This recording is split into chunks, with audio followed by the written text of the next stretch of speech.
Pada hari ini saya berbicara mengenai darah, yaitu darah Yesus dicurahkan untuk keselamatan kita, untuk penebusan kita, untuk melayakkan kita berdoa kepada Tuhan, untuk menyucikan kita, untuk melindungi kita. Saudaraku, semua itu terdapat dalam darah Yesus, saudaraku. Untuk kesembuhan kita terdapat dalam darah Yesus. Karena tadi saudaraku memang firman Tuhan berkata, oleh bilur-bilur Yesus kamu sudah sembuh. Haleluya. Dan kita tahu pasti saudaraku, bilur Yesus tidak bisa dipisahkan dengan darah Yesus. Pada waktu itu dicambuk saudaraku, saudara dia berbilur-bilur dan darah mengalir saudaraku. Nanti saya terangkan lebih jelas saudaraku. Kamu ditebus bukan dengan emas dan perak, tapi kamu ditebus dengan darah yang mahal, darah anak domba yang tidak bercacat celah, yaitu darah Yesus. Saudara. Saya harap saudara semua pada hari ini memiliki darah Yesus dan mulai menerapkan darah Yesus dalam hidup saudara. Banyak juga anak Tuhan tidak menerapkan darah Yesus, tidak memakai darah Yesus, tidak memanfaatkan darah Yesus dalam hidupnya. Saudaraku, sayang sekali. Terus terang saya katakan kepada saudara, tiap hari saya mohon darah Yesus bagi saya, bagi istri saya, bagi anak-anak saya semua, satu persatu saya sebut namanya, supaya dibungkus oleh darah Yesus, dilindungi oleh darah Yesus, dan si jahat tidak bisa menjamah dia. Kalau darah anak domba, yang hanya anak domba, saudaraku, berumur setahun tidak bercacat celah, bisa melepaskan bangsa Israel, anak sulungnya, daripada kematian. Dan malaikat maut tidak bisa menjamahnya, setan tidak bisa menjamahnya, apalagi darah Yesus yang sejati. Haleluya. Tepuk tangan saudaraku, haleluya. Nah saudaraku, jangan jarang-jarang menerapkan darah Yesus. Tiap hari terapkan darah Yesus. Kenapa jarang? Sudah jadi topik mengenai darah Yesus sudah hilang daripada pemikiran mereka. Tetapi Tuhan Yesus memerintahkan secara khusus pada umat Israel memperingati Paskah sepanjang masa, selama-lamanya. Nah saudaraku, sampai pada zaman ini seharusnya kita lebih bergairah memperingati Paskah. Karena sekarang anak domba Paskah yang sejati, yaitu Tuhan Yesus Kristus telah mencurahkan darahnya. Nah, saudaraku yang kasih dalam nama Yesus, untuk tinggal saudaraku dalam Yesus perlu darah Yesus. Banyak sekali berkat daripada darah Yesus, melayakkan dan menyucikan. Oleh sebab itu tiap-tiap hari saya mohon darah Yesus, saya ulangi lagi saudaraku, dalam kehidupan saya dan keluarga saya. Dan ini membawa berkat yang besar bagi keluarga kami, perlindungan Tuhan yang teguh, sehingga setan tidak berkuasa menjamah kami. Dengan darah Yesus kita bisa bersekutu intim dengan Tuhan. Dengan darah Yesus kita disucikan, dan kita dapat masuk hadirat Tuhan. Ku masuk ruang Maha Kudus dengan bersalut darah Yesus. Maka Bapa di sorga, Tuhan tidak bisa menolak kita, karena dia adalah darahnya yang kudus. Saya tidak kudus, tetapi darah Yesus mengkuduskan saya, saudaraku. Lalu kita sampaikan doa kita. Kita layak buat berdoa, masuk dalam ruang Maha Kudus.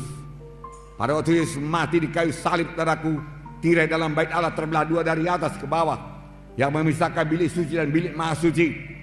Bisa masuk bilik Maha Suci, bertemu dengan Allah Bapa dengan bersalut oleh darah Yesus. Jalan lain tidak ada. Haleluya saudaraku. Inilah kuasa darah saudaraku. Saudaraku yang kasih dalam nama Yesus. Dan firman Tuhan berkata, jikalau kamu tinggal dalam aku dan aku dalam kamu, mintalah pada apa saja yang kamu kehendaki, aku akan berikan kepadamu. Tinggal dalam Yesus, dengan darah Yesus melayakkan kita. Dan firman Tuhan tinggal dalam saya, tinggal dalam saudara, terutama mengenai darah Yesus. kita mengerti, dan kita percaya, dan kita terapkan dalam hidup kita, saudaraku, mintalah apa saja yang kamu kehendaki, maka kamu akan memperolehnya. Saya sudah minta kepada Tuhan keselamatan jiwa-jiwa pada malam ini, kesembuhan jiwa-jiwa pada malam ini, mujizat Tuhan terjadi pada malam ini. Haleluya, saudaraku. Dan Tuhan akan mengabulkannya. Tuhan akan mengabulkannya. Haleluya. Tepuk tangannya meriah, saudaraku. Haleluya. Terima kasih Tuhan Yesus. Haleluya Tuhan. Terima kasih Tuhan. Tuhan membedakan umat pilihannya dengan bukan umat pilihannya. Ada 9 tulah yang menimpa tanah Mesir sebelum tulah yang ke-10 yang membebaskan dia daripada perbudakan Mesir. Tulah pertama, air menjadi darah. Kalau sekarang kita buka keran, keluar darah. Kalau sekarang kita gali sumur, keluar darah. Kalau begitu kita beri sungai Delhi jadi darah. Ke sungai Babura jadi darah. Darah, saudaraku. Bau sekali, saudaraku. Mana-mana, saudaraku. Tentu sangat susah, saudaraku. Nah, ini jadi di tanah Mesir. Firaun berkata, oke, berangkat kalian, berangkat. Tapi lenyapkan dulu darah ini. Lalu Musa berdoa, saudaraku, berubah kembali jadi air. Datang tulah kedua, yaitu katak memenuhi tanah Mesir. Katak memenuhi tanah Mesir, bukan ulat bulu ya. Katak, di mana-mana katak, tempat tidur katak. Saudara buka peti es katak, saudaraku. Saudara angkat, saudaraku, tudung saji, melihat makanan, dalamnya ada katak, saudaraku. Saudara mau tidur, ada katak, saudaraku. Katak di mana-mana, saudaraku. Di ruang tamu ada katak, saudaraku. Katak. Firaun berkata, berangkat. Ya, bebaskan dari katak ini. Katak mati semua, saudaraku. Bau busuk memenuhi tanah Mesir. Itulah ketika nyamuk yang sangat banyak, bahkan debu menjadi nyamuk di tanah Mesir. Firaun masih meraskan hatinya. Tulah keempat lalat pikat. Tulah kelima penyakit sampar pada ternak. Firaun meraskan hatinya, tidak bisa pergi. Tulah keenam bisul, saudaraku. Bisul. Dokter-dokter juga kena bisul, saudaraku. Semua kena bisul, saudaraku. Bisul di mana-mana. Wah, luar biasa, saudaraku. Saya belum pernah melihat yang seperti ini, saudaraku. Juga tidak bisa bebas. Tulah ke-7 hujan es. Tulah ke-8 belalang. Tulah ke-9 seluruh Mesir gelap gulita. Gelap gulita. Tangan tidak bisa dilihat, saudaraku. Begitu gelap gulita, saudaraku.